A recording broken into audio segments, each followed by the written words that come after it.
Link TV, connecting you to the world. Link TV is viewer supported. Watch more at linktv.org. Link TV presents Mosaic World News from the Middle East. Here are today's top stories. Police and protesters clash in al-Fahm. Saudi terror prisoner sues Poland over CIA torture. And Lebanese parliamentarian accuses Syria of conducting assassinations in Lebanon. Mosaic World News from the Middle East begins now.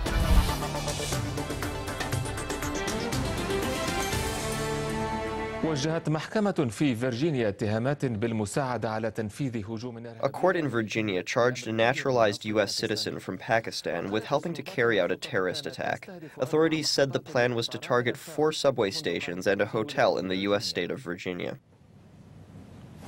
في هذه المنطقة بولاية فيرجينيا الأمريكية Pakistani-American Farooq Ahmed was living in this area of Virginia. He is accused by U.S. authorities of helping to plan terrorist attacks.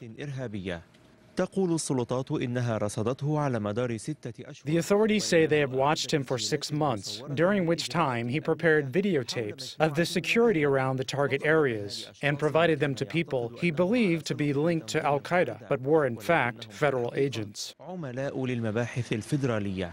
وقالت السلطات إن جميع الأهداف. Authorities said the targets were all in Virginia, including 4 subway stations and a hotel. في العاصمة واشنطن ووجهت له محكمة في فيرجينيا اتهامات. The court in Virginia charged him with attempting to support a terrorist group, gathering information to help carry out a terrorist attack, and providing material and moral support to terrorists. والمعنوي لإرهابيين. ولو أدين فاروق بهذه التهم. If Farooq is convicted of these accusations, he may face up to 50 years in prison. Ahmed Sheikh, BBC. وفي بولندا ينظر الادعاء العام في طلب تقدم به معتقل سعودي. The public prosecutor general in Poland is looking into a request submitted by Saudi detainee Al-Iraqiya Nashiri that accuses the Polish prison authorities of torturing and abusing him on the order of the U.S. Central Intelligence Agency. منح مسؤولون بولنديون يحققون في سجن سري سابق للCIA في بولندا منحوا المعتقل السعودي. Polish officials investigating a former secret CIA prison in Poland granted a Saudi detainee Al-Rahim al-Nashiri victim status.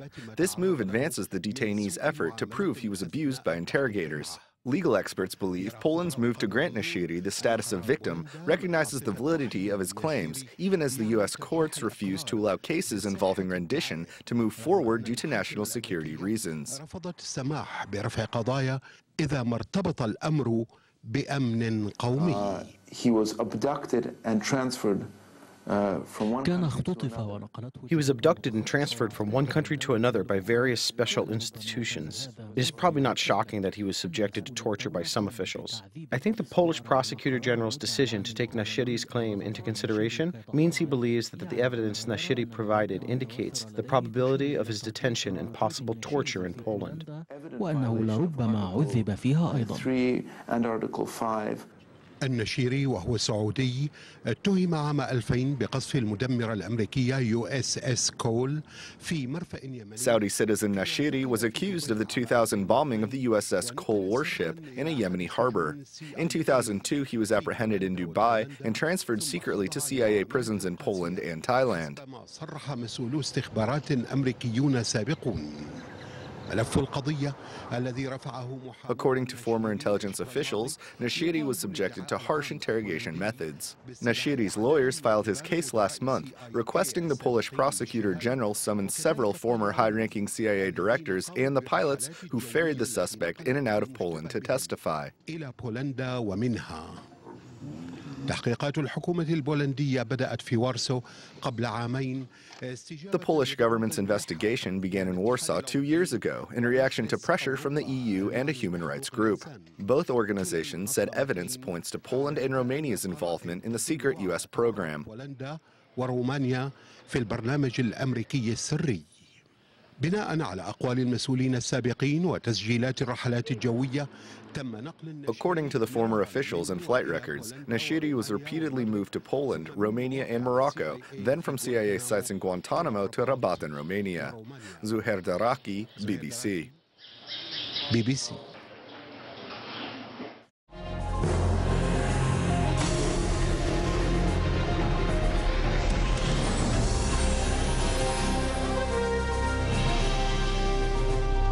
Pakistani police have stepped up patrols in the city of Karachi in a bid to counter attacks by armed Pakistani Taliban fighters. According to incoming reports, the Pakistani Taliban has been recruiting young boys to carry out suicide attacks against the local authorities. هؤلاء من حركة طالبان باكستان.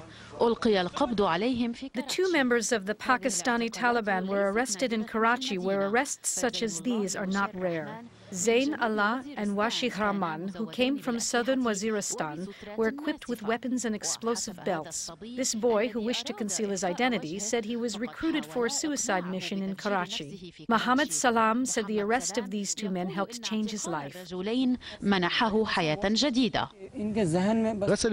I asked myself about heaven and jihad. They're targeting minors instead of grown-ups. In the area of Sirabi Gut, where the two men were arrested, the Taliban recruits fighters in impoverished and crowded neighborhoods, including this Pashtun area where many are members of the Masood tribe. The Taliban may not have control over Karachi, but they are using it as a hub for funding, mobilization, and plotting attacks. There are many phenomena here which earns. They don't carry out large attacks or bombings in this area. They want to maintain security in this lively area in order to help fund their operations. إلا أن البعض في كاتي يعارض هذه النظرية ويقول إن طالبان. However, some in Kati Bahari have a different opinion, saying the Taliban has established bases on mountaintops, with the Pashtuns trying to provide cover for them. The status quo in Karachi shows the Taliban is here and benefiting in several ways. However, Karachi is not one of the Taliban's strongholds, such as Waziristan and Quetta.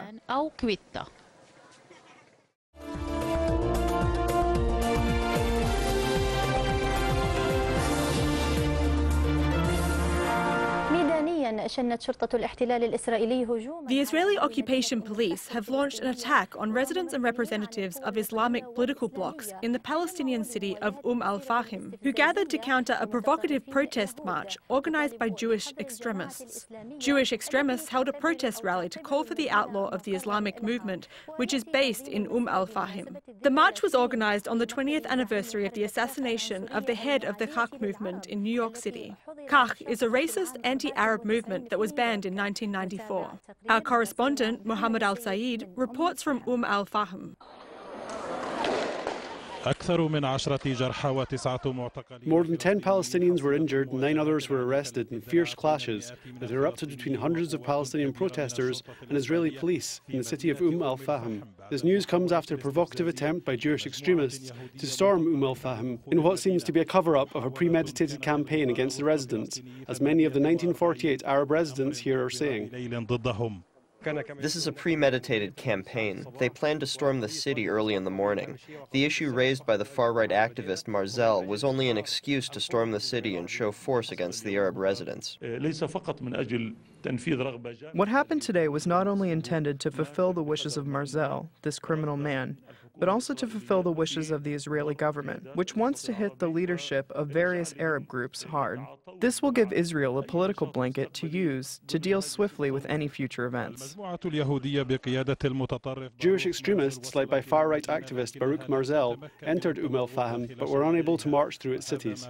Meanwhile, Israel deployed a large police force backed by special units in order to facilitate Jewish extremists storming the city. The Israeli police fired live ammunition and tear gas bombs at hundreds of Palestinian youth gathering at the entrance of al-Fahm.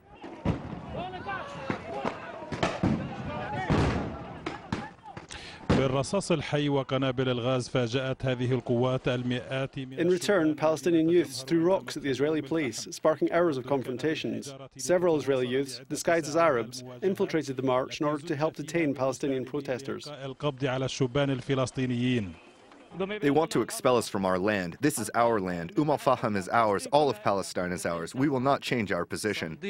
We are steadfast. We are steadfast.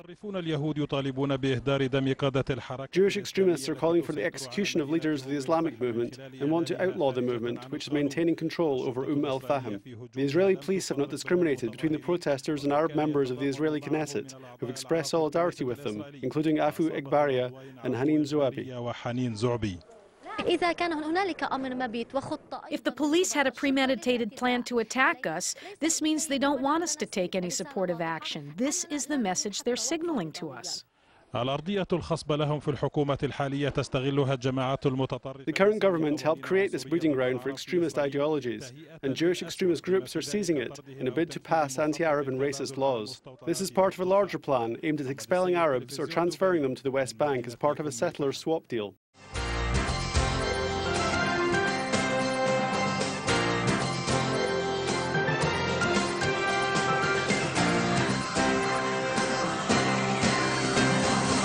We open with the interception of an arms shipment likely meant for Hamas. Nigerian authorities have intercepted the illegal weapons shipment, which Israeli officials believe was on its way from Iran to Hamas terrorists in Gaza. The weapons included 107mm rockets, grenades, ammunitions, and explosives. They were packed in containers marked building materials. The 107mm rockets can be fired from launchers with multiple rockets or individually and can accurately hit targets as far as 8.5 kilometers away with a kill radius of about 40 feet. Nigerian officials refused to speculate on where the weapons came from or their final destination, saying only that the case was under investigation. Meanwhile, Arab terrorists in Gaza fired a mortar shell at Israel today. The mortar exploded in an open area of the Eshkol Regional Council, causing no injuries or damage. Prime Minister Benjamin Netanyahu intends to step up the deportation of migrant laborers who are in the country illegally. The government is also investigating the possibility of entering into secret negotiations with African states to pay them millions of dollars if they offer refuge to the deportees. IBA's Eli Wagalanter joins us now with more details. Eli? Yes, Laura, the problem of illegal migrant laborers so bothers Prime Minister Netanyahu that he intends to deal with the issue personally. According to Netanyahu, the number of migrant workers living in Israel are disturbing the delicate demographic balance of the country, and it needs to be addressed. The first step would be the immediate construction of a checkpoint on the border with Egypt. At a meeting of the 15-member Security Cabinet yesterday, defense officials told ministers that work would begin on the 250-kilometer or 155-mile border fence next month.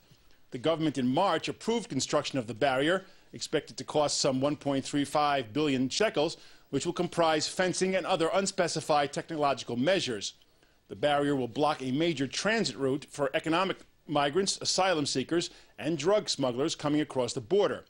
Israel has asked Egypt to clamp down on the traffic, and Egyptian border guards often shoot at African migrants who pay smugglers for passage into Israel to escape poverty and look for work. Netanyahu has recently expressed strong criticism about the way the issue is currently being handled and is investigating some original and as yet untried options. News reports say the Prime Minister is thinking about appointing someone to conduct negotiations with African states, and is even willing to offer substantial money to those states which agree to take in the workers Israel deports. No decision has yet been taken, but it appears the Prime Minister has responded positively to the option. A right-wing protest in al-Fahm turned violent today as local residents hurled stones at demonstrators. Police responded with tear gas and stun grenades. 9 residents were arrested for rioting, and 2 Arab members of Knesset were injured in the disturbance. IBA's Eli Wagalanter has more. A day after attending a memorial service for Rabbi Meir Kahana, dozens of his supporters traveled in buses from Jerusalem today to the northern Arab town of al-Fahm to hold a protest march calling for the Islamic movement to be outlawed in Israel. They were faced by hundreds of residents of the town and surrounding communities who threw rocks and burnt tires. Massive police forces fired tear gas and stun grenades at the Arab and left-wing protesters, some of whom began hurling stones. Shortly after, Arab teens gathered again to throw rocks at the security forces, as well as to burn tires, but the police continued to use crowd-dispersing methods. After the demonstrators returned to their buses following the protest, police forces stormed the crowd and arrested 9 of the stone throwers. 4 policemen were injured, and a soldier disguised as an Arab was also wounded and evacuated to a hospital. Hadash Knesset member Afu Agbaria was slightly injured in the leg, apparently by a stun grenade. Balat MK Hanin Zoabi sustained light wounds as well and was treated in a local clinic. Baruch Marzel, one of the organizers of the march, said if Zoabi was injured, it was worth coming to al-Fahm. She is her enemy. Zoabi claimed that policemen who recognized her shot rubber bullets at her neck and back as she attempted to take cover. Why don't they shoot in the air, said Zoabi. Why did they aim at my back and neck? I am not only threatened by the fascist right, I am threatened by the police. Northern District Police Commander Shimon Koren said that the police forces, quote, acted with determination and courage while risking their lives. Eli Wogelanter, IBA News.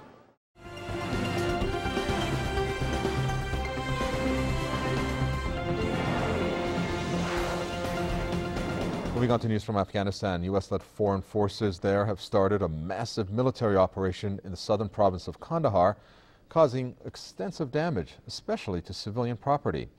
Witnesses say NATO bombs have damaged villagers' houses and farms, the residents' only source of income. A number of local people have also been arrested. The Western Military Alliance has said it used a new powerful bomb during the operation. It claims weapon-targeted roadside bombs planted by Taliban militants. This, as the UN says, Afghan civilian deaths have soared by over 30% in 2010 compared to the same period last year. Earlier, we asked our Kabul correspondent Faiz Khurshid how the operation in Kandahar is going.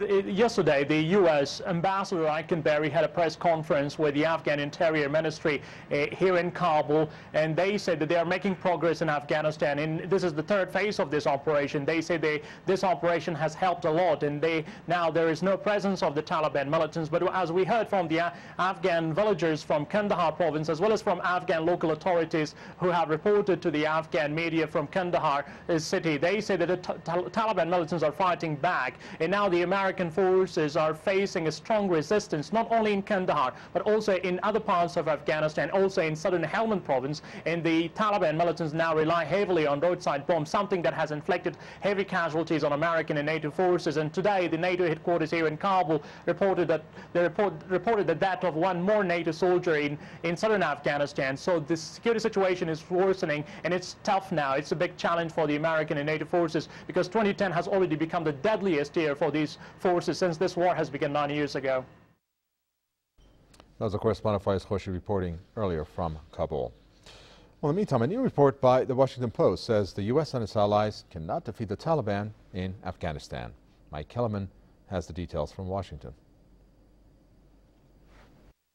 The headline reads, Taliban unscathed by U.S. strikes. And the Post, using its sources inside the CIA and Defense Intelligence Agency, concludes the U.S.-led campaign to crush the Taliban is failing, mostly because, says the newspaper, when NATO forces kill or capture Taliban leaders, they are quickly replaced.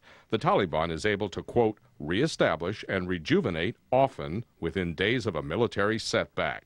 According to the Post, citing intelligence sources in the U.S. government, the Taliban is proving to be much more resistant to the onslaught by the NATO forces than General Petraeus and the other military commanders in Afghanistan had expected. In Kandahar, for example, the Taliban have mounted a guerrilla-style approach, melting into the local population when confronted, then reappearing to sabotage coalition forces. Michael O'Hanlon, one of the few foreign policy analysts who actually spent time on the ground in Afghanistan recently, says the Taliban is indeed proving to be a tougher military adversary than first expected. The Taliban have a certain amount of resoluteness that, frankly, at a military level, you have to respect. And they've got a lot of people they can recruit from, and they are pretty dedicated. Their commitment to their cause is pretty striking, and that makes it tough to beat them. With the death toll of U.S.-led forces reaching record levels, over 600 at last count, civilian deaths continuing to mount, and now the U.S. helping the Taliban talk to the Karzai government, a majority of Americans see a disconnect between Petraeus's predictions of progress and the war. Polls showing anti-war feeling still growing. It's a waste of lives, energy, everything. I'm sorry we're there and hope the president can get us home on schedule. It's not your normal, stand in formation, fight kind of mentality. It's more guerrilla tactics. I'm not for the war. I'm not for this war. The Taliban strategy, says the Post, based on its conversations with sources in the U.S. intelligence establishment, is to simply outlast Obama's troop buildup and is pledged to begin withdrawing troops next July. It's a smart strategy, according to U.S. war planning strategists who say the Taliban, with assistance from their friends, are constantly regrouping and, often to the surprise of U.S. military commanders, are able to come back and fight again, despite what the U.S. military considers devastating blows.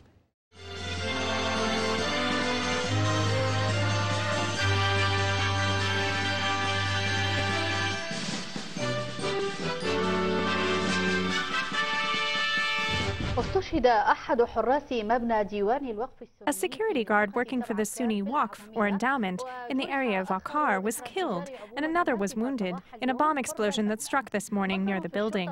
A police source said that the blast caused damage to the Sunni Waqf building. In Baghdad's northern district of Tarmiya, a group of armed terrorists stormed the home of Kaitan Zaidan, leader of the Sons of Iraq, and executed him. The suspects remain at large. Head of the Interior Ministry's Tribal Affairs, Brigadier General Maded Hassoun, said that the Sons of Iraq's tribes will continue to support Iraq's stability and security, as well as the state of law and its institutions. A new development has emerged in the city of Kirkuk, leaving many residents wondering. A group of terrorists carried out an armed attack on jewelry shops in a market in central Kirkuk today. In response, the Kirkuk Provincial Council has summoned the top brass of the Kirkuk Police Department to inquire about the incident and who is responsible. However, police officials in Kirkuk declined to issue any statements to our Al-Iraqiya news channel, saying they will release further details in a press conference scheduled for tomorrow. The Kirkuk Provincial Council held an exceptional meeting in order to discuss the latest ramifications of the armed attack on the Al-Azri jewelry market in central Kirkuk. The meeting was attended by leaders from the various political blocs in Kirkuk. Many participants agreed the Kirkuk Police Department needs to boost its security and intelligence capability. The incident constitutes a major security breach. It also shows the weakness and incompetence of the security agencies. We have voiced our concerns at all levels, including the executive government and the President's office. Leaders and officials of the security agencies must be elected based on their qualifications, skills, and expertise. This was not the case in Kirkuk.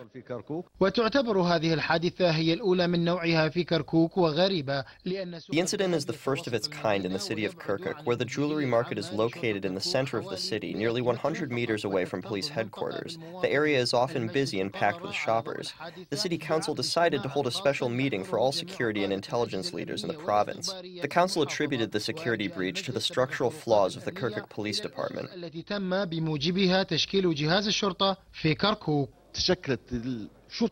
Since its foundation in 2003, the Kirkuk Police Department has been operating based on sectarian and partisan principles. The partisan rivalry seen at the leadership level, whether in local police or security agencies, has dragged Kirkuk to this. The Kirkuk police have not issued an official statement except to announce the final death toll of 10. In addition, 11 people were injured in the attack. The police said they have formed a special investigation team. The Kirkuk Police Department said they also scheduled a press conference in order to issue a progress report on the investigation.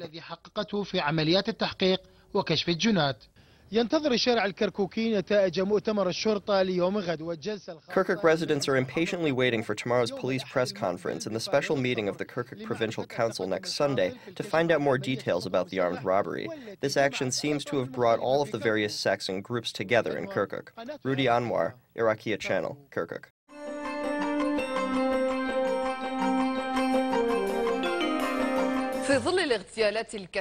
General Michel Aoun accused Syria of the many assassinations that Lebanon has been witnessing. However, after Mr. Rafiq al-Hariri's assassination, the general took this position only to change it less than a year later.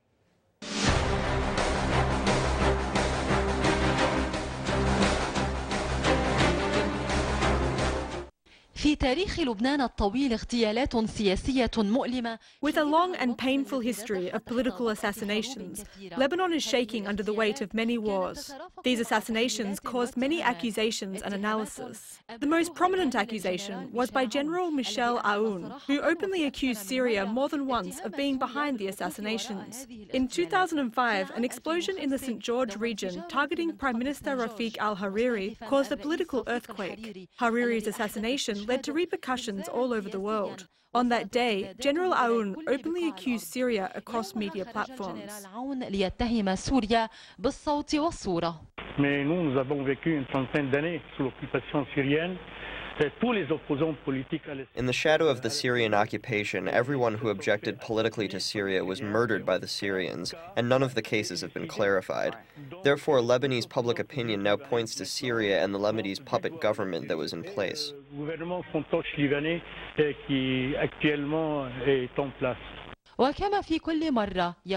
Every time, the general will say one thing in Paris, then negate it later in Beirut. After leaving the army, the general shifted his position. Greetings. About the martyring of Prime Minister Rafiq al-Hariri, you know some aspects unknown to others. Can you please enlighten us and share with us what you know?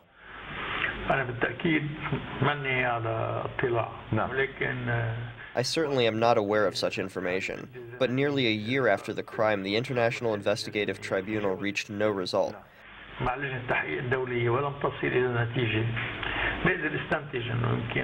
I could conclude that it is unlikely the Syrian Lebanese government committed the crime. There must be a third party involved. Like who? I don't want to point fingers at any particular group, but it is a group that may have a terrorist nature. Fundamentalists, for example? Fundamentalists are militants. It's possible that the crime was committed by one of those terrorist groups. تجدر الإشارة أخيرا إلى أن الجنرال وفي شهادته أمام الكونغرس الأمريكي قال It is worth mentioning that in his testimony to the US Congress, the general said that ever since the Syrian regime's direct intervention in Lebanon began, Syria has continuously incited the Lebanese people against each other in all aspects. He said that a number of important Lebanese figures realized Syria's ominous plans to instigate internal conflicts, and they rejected such plans, which is why Syria assassinated them. He added that these Lebanese nationalists sacrificed themselves at the altar of peace, as they chose to play an active role in bridging disputes and solving problems, which directly conflicted with Syrian plans. He said these Lebanese victims came from various parties, and some of them dared to open real channels for dialogue with him when he was president of the Lebanese transitional government. He said that he himself was a target of 3 Syrian-sponsored assassination attempts, which killed others and injured a number of security guards. The views expressed on Mosaic are from contributing broadcasters, not Link TV or its sponsors. The production of Mosaic is made possible from support of viewers like you. Thank you. Watch Mosaic World News online. Stay up to date with breaking news. Read our blog. Get transcripts of past shows and more at linktv.org/mosaic.